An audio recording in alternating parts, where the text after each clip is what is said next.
এ হচ্ছে মিসেস সৈয়দা ফারহানা ইয়াসমিন উর্মি। উনি গত সপ্তাহে 15 দিন আগে এসেছিলেন আমার কাছে। ওনার একটা মাইগ্রেনের সমস্যা ছিল 25 বছরের। কত বছরের মাইগ্রেনের সমস্যা ছিল? 25 বছর। 25 বছর ধরে মাইগ্রেনের সমস্যা ছিল। তো রৌদ্রের তাপে চুলার গরমে টেনশন করলে এই সমস্যাটা বেড়ে যায়, নড়াচড়া করলে বেড়ে যায়, একদিন উঠলে 4-5 দিন থাকে। জি।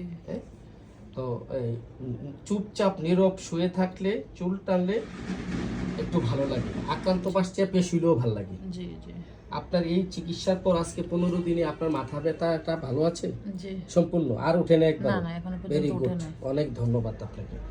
আপনার একটা ঘুমের সমস্যা ছিল 4 বছরের। জি জি। আপনি ভাঙ্গা ঘুম, একটা না ঘুম হয় না, এই ওষুধটা খাওয়ার পর ঘুমটা ভালো ছিল? জি। ঘুমটা ভালো ছিল। আরেকটা কি ভালো আছে আপনার? ওই যে বাথরুমটা ক্লিয়ার। বাথরুমটা ক্লিয়ার হয়, আগে ক্লিয়ার হতো না, না। এখন বাথরুমটাও ক্লিয়ার হচ্ছে। জি। আপনি কি এটা খুশি লাগে না ভালো লাগতেছে না খারাপ লাগতেছে? খুশি লাগতেছে, অনেক খুশি লাগতেছে। তো ধন্যবাদ হোমিওপ্যাথিক চিকিৎসা আপনি আস্থা রাখার জন্য, বিশ্বাস রাখার জন্য। আপনি ইনশাল্লাহ সম্পূর্ণ সুস্থ হয়ে যাবেন আশা করি। তো আমরা এই রুগীকে, ভদ্র মহিলাকে আমরা ব্রায়োনিয়া 2-3 দিয়েছিলাম। ইনশাল্লাহ মাথা ব্যথা, ঘুম, পায়খানা সম্পূর্ণ ভালো আছে, রক্ত টান পড়াটাও ভালো আছে। জি জি। আপনাকে ধন্যবাদ এই ভিডিওটি করার অনুমতি দেওয়ার জন্য।